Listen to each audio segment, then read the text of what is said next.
Yang saya hormati dan saya muliakan Bapak Triana Suharmanto beserta Ibu Yuseta Epi, dan juga yang saya hormati keluarga besan Bapak Triana Suharmanto, dan juga yang saya hormati Bapak Joko Widodo, Bapak Dwi Siswono, Bapak Purwadi, Bapak Eko Handoyo, dan Ibu Martini. Dan juga yang saya hormati, saya muliakan kepada seluruh karyawan-karyawati PT Metal Pastindo Abadi. Mudah-mudahan kita semua senantiasa dalam lindungan Allah Subhanahu wa Ta'ala, dan juga mudah-mudahan kita semua senantiasa diberikan nikmat sehat walafiat, disehatkan zahir batinnya, dimudahkan segala urusannya, dimudahkan jalan rezekinya, dan mudah-mudahan kita semua diberikan keselamatan di dunia sampai akhirat. Amin ya rabbal alamin.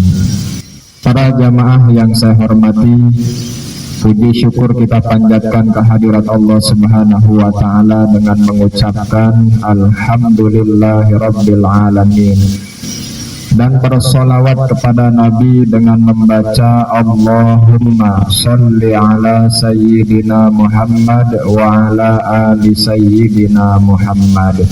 Para jamaah yang saya hormati, alhamdulillah pada sore hari ini kita dapat berkumpul di tempat ini guna mengikuti kajian rutin tiap bulan di tempat ini, sekaligus ada tambahan acara dari Bapak Triana Suharmanto beserta keluarga, yaitu acara syukuran, yang mana acara syukuran ini ada 3. Yang pertama yaitu syukuran 7 bulanan. 7 bulanan putri pertama Bapak Tri yang bernama Mbak Lovina Hana Sapitri. Kita doakan mudah-mudahan Mbak Vina beserta janin yang sedang dikandung senantiasa dalam lindungan Allah, disehatkan zahir batinnya, disehatkan ibu dan janinnya, dan mudah-mudahan kehamilannya lancar sampai proses persalinannya pun dilancarkan oleh Allah, dan mudah-mudahan kelak anaknya entah laki-laki atau perempuan, mudah-mudahan jadi anak yang soleh dan solehah. Amin ya rabbal alamin.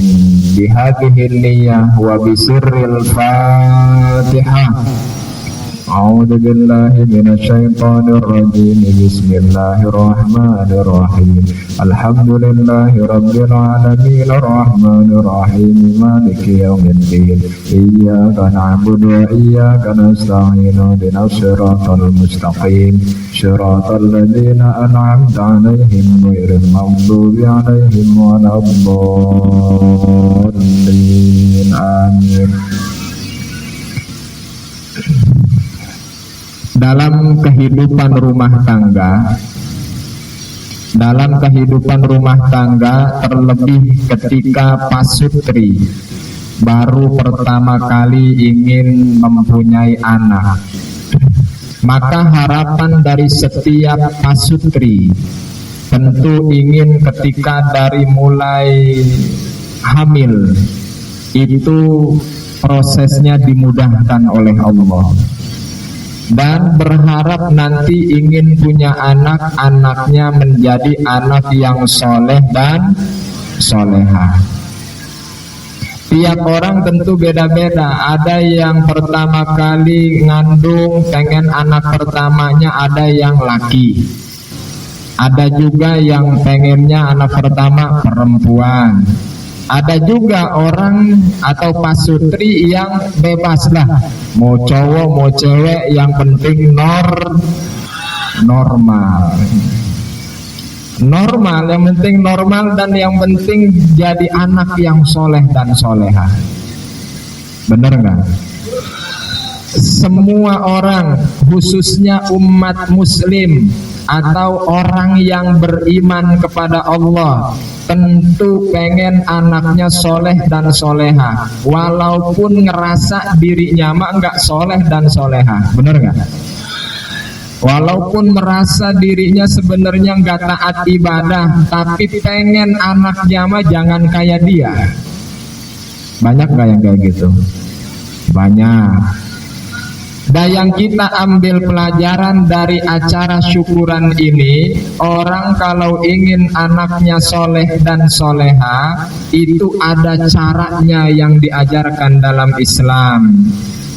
Terutama bagi pasutri. Pasutri ingin punya anak soleh dan soleha, ingin anaknya nanti bener bisa nyenangin orang tua, bisa bahagiain orang tua, bisa jadi kebanggaan orang tua. Itu bisa diusahakan di saat masih proses hamil. Apa di antara usahanya? Bagi seorang ayah berusaha memberi nafkah kepada istrinya itu dari hasil yang halal-halal saja, yang baik-baik saja, agar ketika apa yang dimakan oleh ibunya yang sedang hamil, makanan dan minuman yang masuk ke dalam tubuh, yang kemudian menyirami itu janin, ngasih makan minum itu janin berkembang sampai lahir dari hasil yang halal.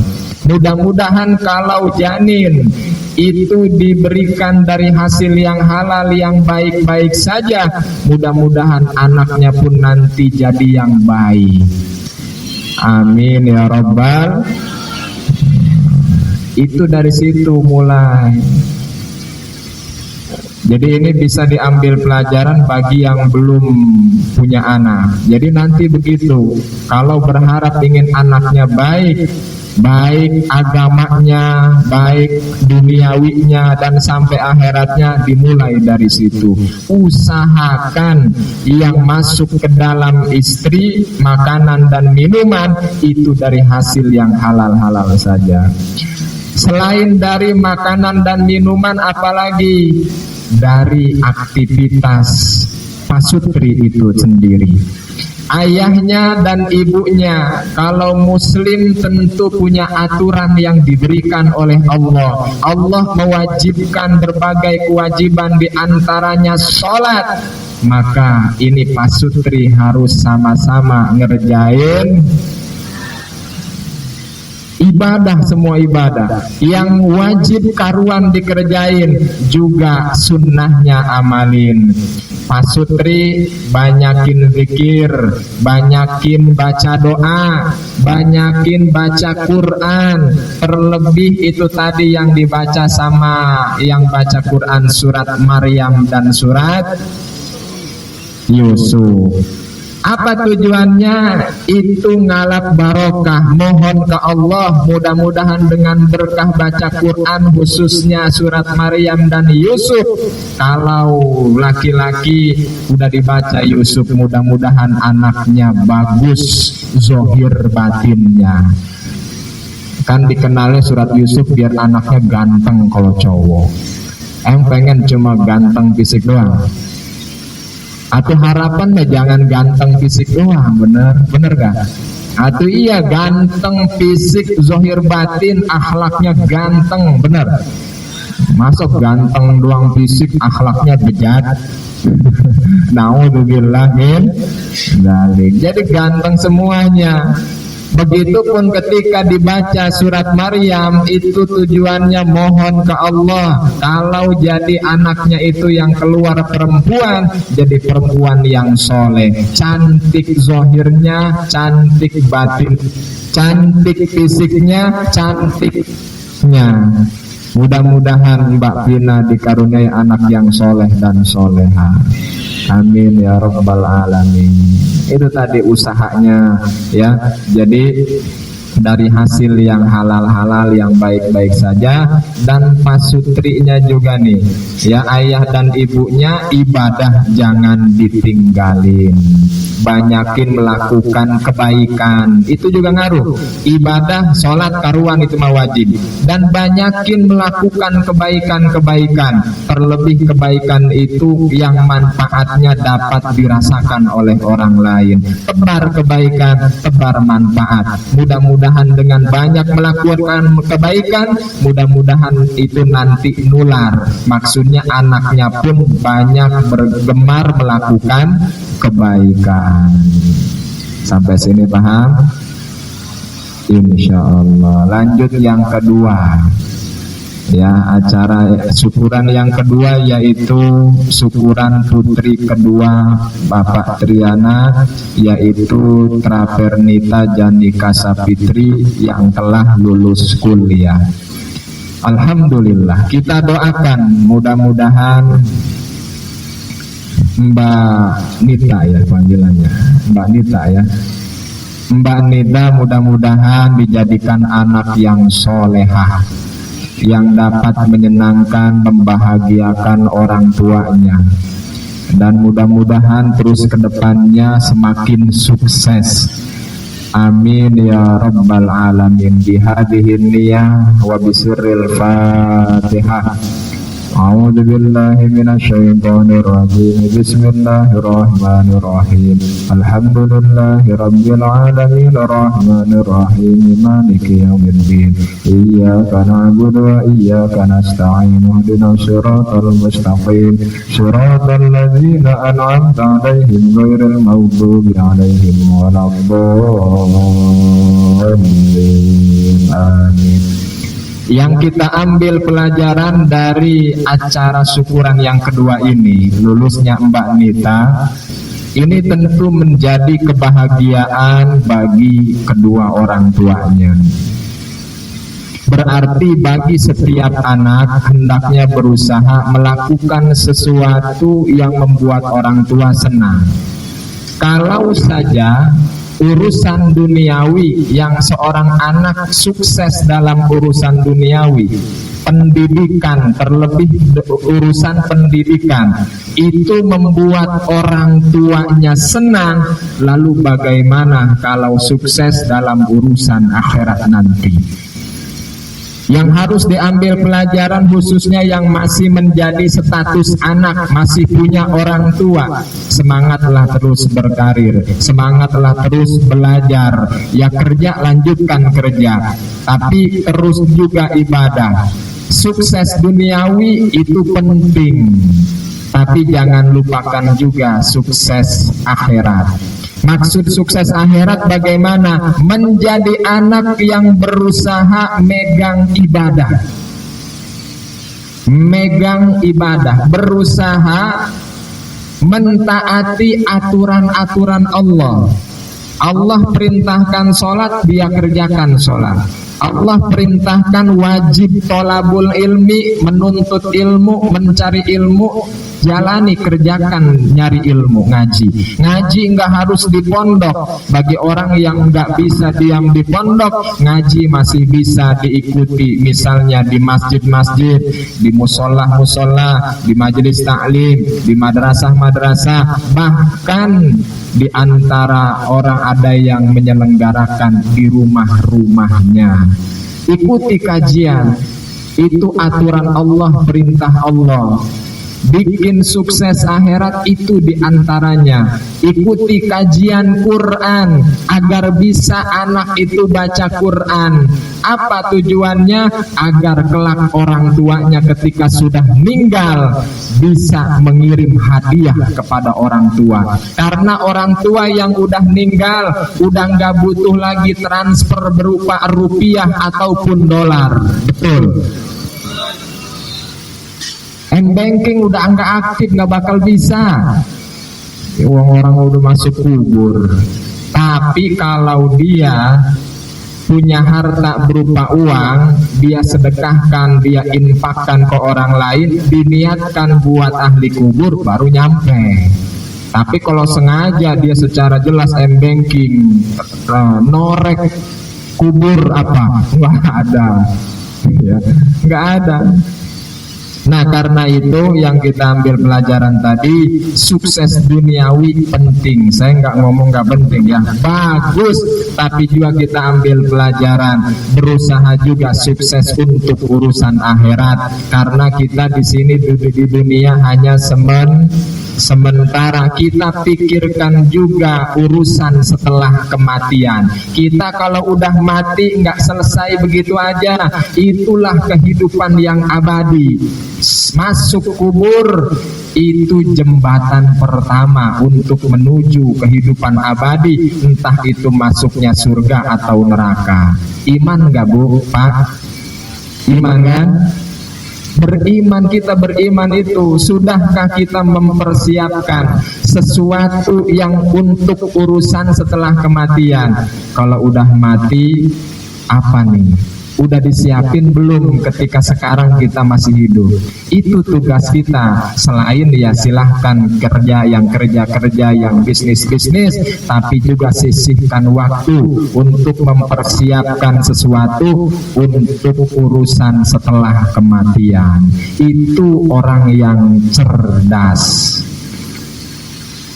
Orang yang cerdas menurut Nabi adalah orang yang mempersiapkan sesuatu untuk urusan setelah kematian. Itu yang cerdas menurut Nabi itu.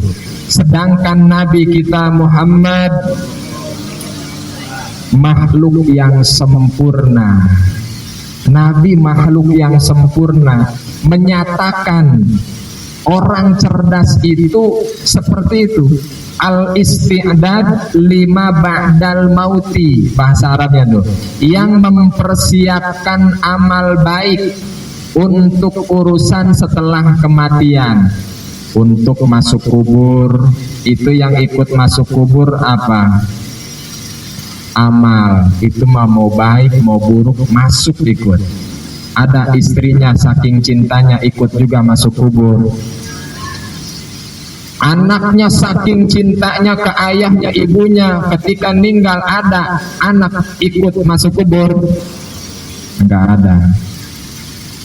Dia dibawa dari rumah pakai Fortunernya, pakai Land Cruisernya, dan lain sebagainya. Ketika udah dimasukin ke kubur, itu Fortunernya masuk ke kubur apa dia bawa pulang? Nah, singkat cerita, ketika diuruk itu tanah, yang masuk apa? Amal. Amal yang nemenin ternyata, Masya Allah, kita renungi nih. Amal. Apa yang kita banggakan selama ini? Harta banyak, tanah di mana-mana. Tapi ketika meninggal coba, itu hanya jadi warisan. Bahkan naudzubillah ada yang jadi rebutan sampai pertengkaran rumah tangga keluarga retak gara-gara warisan. Nah itulah, jadi kita harus menyeimbangkan duniawi penting, tapi kita niatkan duniawi untuk menopang agama, agar kita punya duniawi bisa ibadah kepada Allah Subhanahu wa ta'ala. Tujuan kita hidup di dunia ibadah udah jelas. Wa ma khalaqtul jinna wal insa illa liya'budun. Tidaklah aku ciptakan jin dan manusia kecuali untuk ibadah. Nah, kembali lagi, jadi yang statusnya masih menjadi anak, masih punya orang tua, silahkan waktunya kerja. Tapi di sisi lain berusahalah untuk bisa baca Quran. Ini saran saya, masukan saya, pesan saya, usahakan bisa baca Quran. Karena yang dibutuhkan ahli kubur itu hadiahnya dalam keterangan kitab. Hadiah yang diharapkan oleh ahli kubur adalah bacaan-bacaan doa, bacaan zikir, bacaan ayat-ayat Quran, dan permohonan ampunan dosa dari orang yang masih hidup.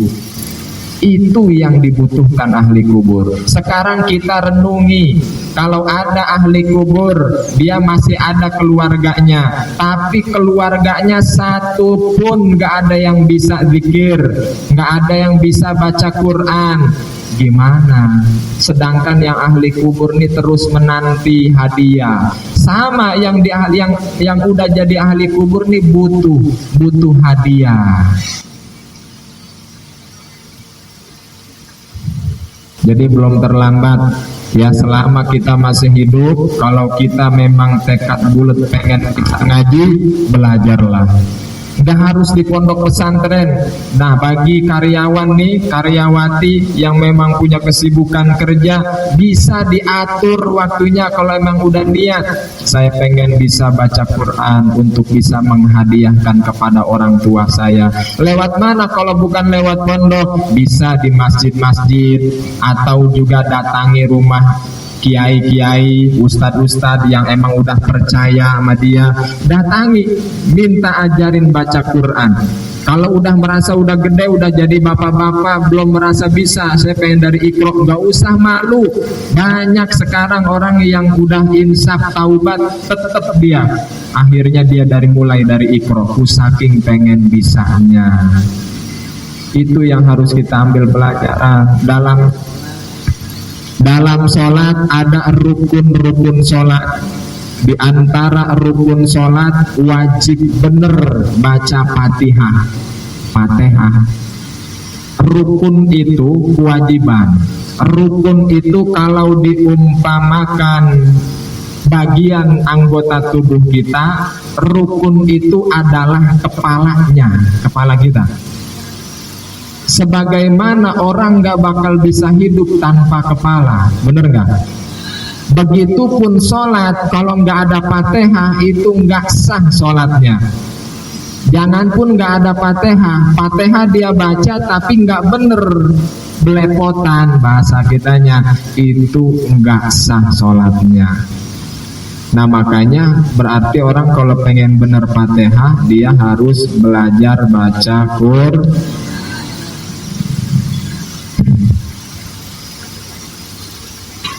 Nah itu yang kedua. Yang ketiga,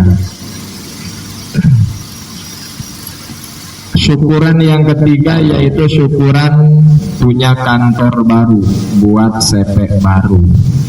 Alhamdulillah, Masya Allah. Jadi apa yang dirasakan dilakukan oleh Bapak Triana Suharmanto beserta Ibu Yeseta Evi dan keluarga, ini diselenggarakannya acara ini dari mulai kajian rutin bulanan, kemudian syukuran 3 syukuran ini semua bentuk syukur kepada Allah Subhanahu wa Ta'ala. Pak Tri bersama keluarga berarti sedang diberi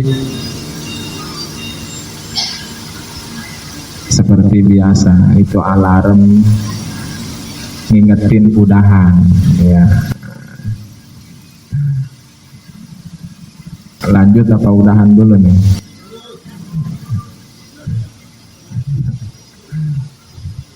Jadi Pak Tri bersama keluarga diberikan nikmat oleh Allah. Sedangkan orang kalau diberi nikmat itu diperintahkan juga oleh Allah untuk menyatakannya dengan ungkapan syukur. Sebagaimana dalam surat Ad-Duha, Wadduha, apal ya? Di akhirnya ayat berapa tuh? Ayat 11 kalau nggak salah. Ayat 11 ya. Wa amma bi ni'mati rabbika fahaddits. Itu ayat terakhir surat Wadduha. Apa artinya? Wa amma bi ni'mati rabbika, dan adapun terhadap nikmat Tuhanmu, fahaddits, maka ceritakanlah. Atau artinya maka ungkapkanlah dengan syukur, nyatakanlah dengan syukur. Jadi maksudnya apa? Ketika seseorang diberi nikmat oleh Allah, maka ceritakan. Jadi boleh tuh, kalau kita lagi dapat nikmat, lagi dapat seneng, boleh. Bahkan emang perintah Allah, ceritakan. Tapi dengan catatan, nyeritain ke orangnya itu niatnya nih bukan untuk bangga-banggaan, bukan karena unsur sombong. Kalau sombong kan meninggikan dirinya, merendahkan orang lain. Itu dengan catatan itu tuh, kalau orang ingin cerita nikmat kesenangan yang sedang dia alami ke orang lain, kelola dulu hatinya, bukan untuk bangga-banggaan, bukan untuk kesombongan, tapi untuk apa? Tahaddusan bin nikmah, ngasih tahu, bersyukur bahwa dia sedang diberikan nikmat oleh Allah Subhanahu wa taala. Itu.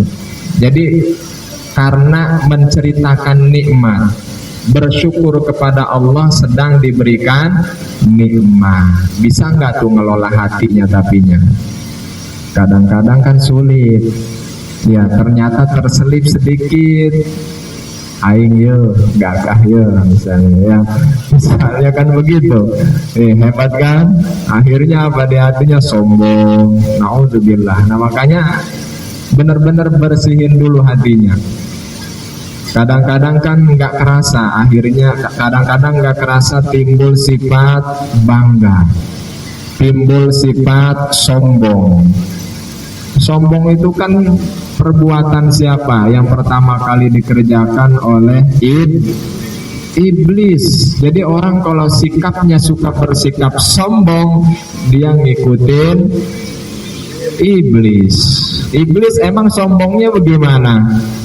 Sombongnya dia nggak mau memberi penghormatan kepada makhluk baru, yaitu ketika Nabi Adam diciptakan oleh Allah. Ketika Nabi Adam diciptakan oleh Allah, sudah selesai nih penciptaan Nabi Adam, Allah memerintahkan makhluknya untuk memberi penghormatan. Kalau dalam bahasa Al-Quran, usjudu li Adam fasajadu illa iblis. Ketika Nabi Adam beres diciptakan, Allah merintah sujudlah kalian kepada Adam. Sujud di sini menurut ulama ahli tafsir itu bukan sujudnya seperti kita sujudnya kita ke Allah, bukan. Kalau sujudnya kita ke Allah kan sholat tuh sujud kita. Bukan begitu sujudnya, maksudnya memberi penghormatan. Cukup agak bungkuk dikit, ngasih penghormatan. Penghormatan doang, bukan nyembah, ngasih penghormatan. Kayak misalnya dalam satu perusahaan, Pak Tri, ya ada anak baru, tapi udah istimewa di mata Pak Tri. Dikumpulkan semua karyawan, beri penghormatan kepada dia. Itu wewenang Pak Tri, karena Pak Tri yang mempunyai perusahaan. Nah iblis, ketika Nabi Adam, ketika semua makhluk diperintah untuk beri penghormatan ke Nabi Adam, semua sujud. Illa iblis, kecuali iblis, dia nggak mau ngasih penghormatan. Kenapa? Gengsi, sombong. Ditanya oleh Allah, wahai iblis, apa yang menyebabkanmu nggak ngasih penghormatan di saat yang lain ngasih penghormatan? Jawaban iblis begini, ya Allah, engkau ciptakan aku dari api, sedangkan engkau ciptakan dia dari tanah. Menurut iblis, api lebih hebat daripada tanah, karena api suka bisa membakar, menghanguskan, melalap habis apa yang terkena api. Paham gak? Iblis itu tuh alasannya tuh. Ini kan namanya apa? Sombong. Makanya dalam Al-Quran aba wastakbaro. Iblis enggan, nggak mau dia ngasih penghormatan, wastakbaro, dan bersikap sombong. Nah ini keharti. Kalau tadi saya contoh misalnya Pak Tri punya ada karyawan baru, di mata Pak Tri spesial pokoknya. Pokoknya dekat sama Pak Dri, sampai dikumpulkan karyawannya, para petingginya, kasih penghormatan ke dia. Bukan disuruh nyembah, penghormatan. Kan kalau yang nurut mah nurut, ya sekedar ngasih penghormatan karena udah hebat di mata bos. Tapi bagi yang congkak, yang gengsi, yang udah merasa tahunannya udah lama kerja di sini, boleh jadi gengsi. Waduh, paham gak maksud saya? Ini cuma pendekatan doang. Ada kecemburuan gak? Ada. Itu kayak gitu, iblis juga kayak gitu. Dia merasa hebat dari api, kok disuruh ngasih penghormatan ke anak baru. Persis kayak gitu, baru anak baru karyawan, tapi oleh Patri ulah dikasih jabatannya enak dan segala macem lah. Ditambah dikumpulin karyawan, suruh kasih penghormatan.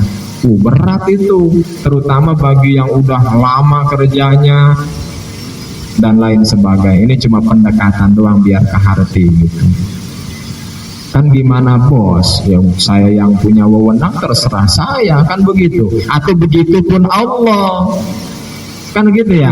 Begitupun Allah menciptakan makhluk baru, walaupun memang sebelumnya udah ada malaikat, udah ada iblis. Iblis itu tadinya penghuni surga, ibadahnya luar biasa, tapi dia terusir dari surga karena dia enggak taat ke Allah dan dia bersikap sombong.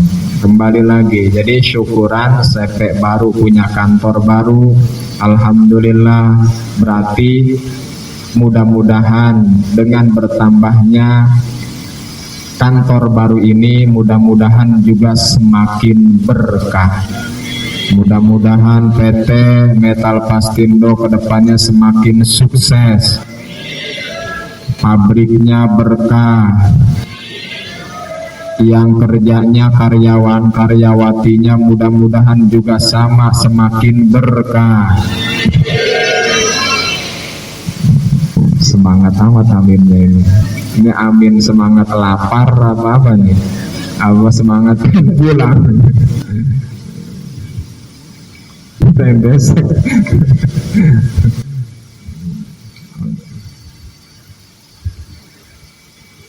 Jadi itu yang diharapkan adalah berkah. Berkah itu apa? Ziyadatul khair, yaitu tambah-tambah kebaikan. Itu tadi mudah-mudahan. Ini kalau saya perhatikan berkahnya kelihatan. Kenapa? Karena ini tempat kerja, tapi Pak Tri masih memberikan izin. Ada pengajian rutin bulanan. Itu kebaikan bukan?